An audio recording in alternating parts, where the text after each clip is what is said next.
Moses kry 'n opdrag. Eksodus 3 vers 7 tot 22. Moses staan in vrees en bewing voor God in die hange van die berg Horeb. Kaalvoet staan hy daar op die brandende woestynklippies, sy gesig bedek, want hy is te bang om God te aanskou, die God wat hy glad nie ken nie. In die paleis is hy opgevoed met Ra, Isis en Osiris, die gode van Egipte. Hulle is dooie gode wat in tempels aangehou word en deur priesters bedien word. Niemand het hulle nog ooit hoor praat nie, al wil die priester soms voorgee dat hulle in gesprek was met die gode. Maar hy, Moses, ken daai skelm klomp priesters baie goed. Hier het hy nou skielik uit die bloute te doen met 'n lewende God, een wat met hom praat. Ek het die ellende van my volk in Egipte gesien, duidelik gesien. Hulle noodkreet oor hulle slawedrywers het ek gehoor. Ja, ek ken hulle lyding. Ek het afgekom om hulle uit die hand van Egipte te red. Anders is die gevoellose en dikwels wrede gode van Egipte, gee hierdie God om vir mense. Moses kan sy ore nie glo nie. Hierdie God gee om. Hy sien die lyding raak. Hy wil hulle red. Dan verduidelik God vir Moses dat nadat hy die volk bevry het uit Egipte, gaan hy hulle laat trek na 'n uitgestrekte land wat oorloop van melk en honing. Moses luister in verwondering. Hy het lankal besluit dat hy beslis nie meer 'n Egiptenaar is nie, maar dat hy eintlik deel is van daardie volk wat so swaar kry onder sy stiefoupa se klipharde hand. Inderdaad het die berigte Moses reeds bereik dat die ou man dood is en dat daar 'n nuwe farao in sy plek aangestel is. Moses het as Egiptiese prins alles geleer omtrent hierdie land wat God aan hom beskryf. En hy weet maar al te goed dat hierdie alles behalwe 'n onbewoonde land is. Nou herinner God hom ook aan al die verskillende volke wat daar woon of wat 'n aandeel in die land het. Ja, nie alleen is daar die Semitiese volke wat al vir baie jare die land bewoon nie, maar daar's ook volke soos die Hetiete van Klein-Asië, magtige volke wat met een voet in daardie land staan. En dan skrik Moses om yskoud as die volgende woorde na hom aangesweef kom uit die doringbos. Ek stuur jou na die farao om my volk, die Israeliete, uit Egipte te red. Moses voel lam in die knieë. Ek?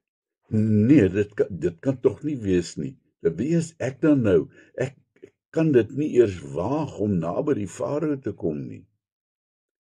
Skielik sien Moses hierdie prentjie van miljoene weerbarstige Israeliete aan die een kant en aan die ander kant 'n woedende farao wat van sy dwangarbeiders beroof word. Nee, wat Moses sê hy vir homself, hierdie is moeilikheid soek. Ek sal by jou wees, verseker God vir Moses, as hy sien hoe bang Moses skielik geword het. Dan besef Moses dat hy nie eers weet wie hierdie God is nie. Al wat hy weet is dat dit die God van sy voorvaders is. Maar wie is hy? Wat moet ek vir die volk sê? Wie is dit wat my gestuur het, vra hy vir God? Wat is sy naam? Wat moet ek vir hulle sê? Toe antwoord God vir Moses, Jahwe. Moses verstaan nie mooi nie. Jahwe, ek is wat ek is. Moses skud stadig sy kop om te wys dat hy nou half verstaan. Ek is, het jou gestuur, verduidelik God vir Moses. En dan verduidelik hy verder dat Moses vir hulle moet sê dat hy die God is van hulle voorvaders, van Abraham, Isak en Jakob. Hulle sal wel verstaan. Hy moet ook vir hulle gaan sê dat God hulle nog nooit vergeet het nie en dat hy baie deeglik bewus is van wat die Egiptenare aan hulle doen. Hy het besluit dat hy hulle gaan laat wegtrek uit hierdie ellende na die wonderlike land van melk en honing. Die leiers van Israel sal na jou luister, verseker God vir Moses. Maar dan kom die groot taak om die Egiptiese koning te oortuig. En dan sê God vir Moses dat hy weet dat die farao beslis gaan weier. Maar Moses moenie bekommerd wees nie, want God is in volle beheer van die situasie en hy sal sorg dat die farao hulle sal laat gaan. Vir Moses moes hierdie opdrag van God aan hom baie groter gelyk het as die berg Hermon hier voor hom. Kom ek en jy nie ook dikwels te staan voor sulke onmoontlike opdragte van God nie?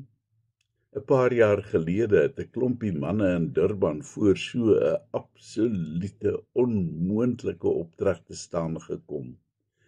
Durban se middestad was in geestelike chaos gedompel. Midde in hierdie chaos was die bankrot kerkgebou van die ou Durban NG Kerk moedergemeente. Hierdie moet die spulpunt word van 'n reuse evangelisasie en sending aksie, was God se opdrag.